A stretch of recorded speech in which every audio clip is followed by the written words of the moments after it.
Hey there. Have you ever found yourself stuck in traffic, late for something important, and just fuming inside your car? Or maybe you've had a coworker whose every little habit drives you up the wall. Life is full of these small but relentless tests of our patience and our calm. But here's the thing. It's not just about enduring these moments. It's about how we respond to them that can really shape our day and ultimately our entire life.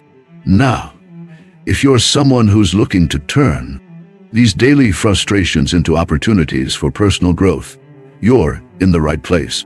Today, we're diving deep into the ancient wisdom of Stoicism.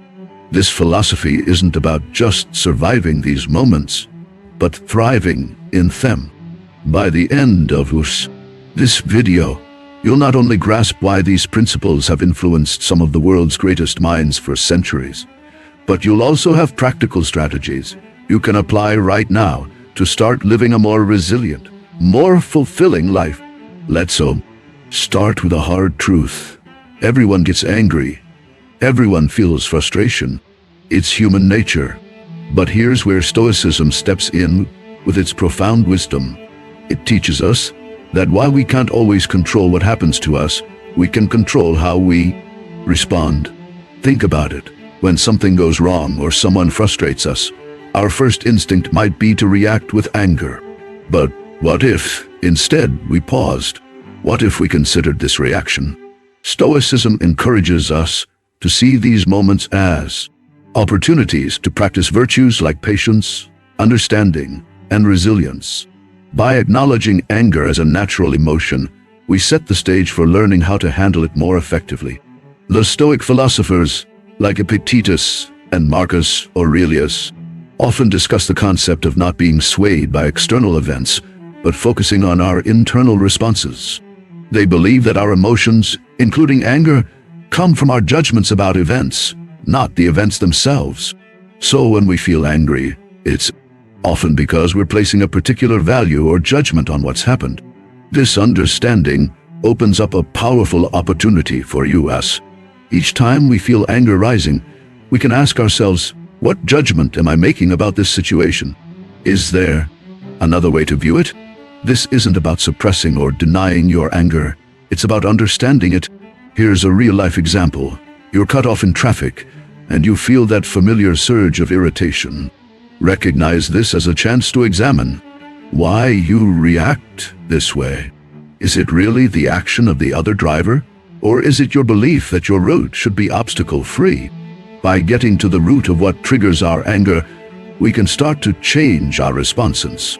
Moreover, acknowledging our own anger helps us to empathize with others who might also struggle with their emotions. This empathy can deepen our connections and improve our interactions.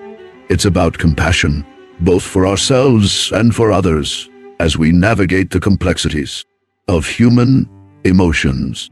Now, let's talk about control. So much of our frustration stems from situations or people we simply can't change, no matter how much we might want to. The Stoics, like Marcus Aurelius, taught that the real power lies in recognizing the difference between what we can control and what we can't. You control your thoughts, your decisions, and your actions. That's it. Everything else is more or less out of your hands. Other people's actions, the weather, the past, and much of the future. But here's where it gets interesting. By focusing on our own reactions and attitudes, we reclaim a tremendous amount of power. Instead of wasting energy on the uncontrollable, we invest in what we can actually influence. Let's make it practical. Say you're working on a group project, and someone isn't pulling their weight. It's easy to get frustrated, right? You might even feel your temper rising. But ask yourself, what part of this situation can I actually control? You can't make your teammate work harder, but you can control how you respond to the challenge. Maybe it's a conversation about expectations, or perhaps it's reallocating work within the group. By shifting your focus like this, you not only reduce your own stress, but also open up more constructive ways to address the problem. Another aspect of this Stoic principle is accepting that some things are just beyond our control. This acceptance doesn't mean resignation. It means understanding where our power truly lies. It's about not letting external events dictate your peace of mind. For instance, if you're stuck in traffic and getting irritated because you're going to be late, pause and think, can I control the traffic? No, but what can I? Control your reaction. Maybe you turn on an audiobook or some calming music, or use the time to think through your day. The beauty of focusing on what you can control is that it gradually builds a stronger, more resilient mindset. Over time, you'll find yourself less shaken by life's ups and downs because you know where your responsibilities lie and where they don't. This isn't about suppressing your feelings, but about channeling your energies more productively. This all aligns beautifully with Stoic teachings, which emphasize awareness of our thoughts and actions and maintaining control over our reactions to external circumstances. So why practice mindfulness? Because it helps us to pause between our experiences and our reactions to theme. By becoming more mindful, we can choose responses that align with our values and goals instead of getting swept away by emotions. Here's how you can incorporate mindfulness into daily life. One simple technique is to focus on your breathing. When you find yourself feeling anxious or angry, take a moment to concentrate on deep, slow breaths. This focus pulls your mind away from the triggers of stress or anger and brings you back to what you can control, your breath. Another practical method is what I like to call mindful observation. Choose an ordinary task or moment, like drinking a cup of coffee. Focus all your senses on this experience. Notice the aroma, the heat of the cup in your hands, the taste. This practice of engaging fully with the present moment can transform an ordinary experience into a richer, more textured moment.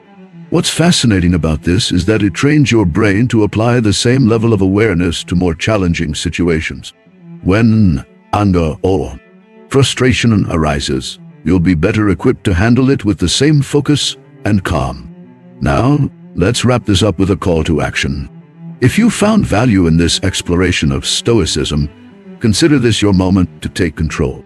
Hit that subscribe button if you haven't already, and share this video with someone who might benefit from learning how to manage their reactions better.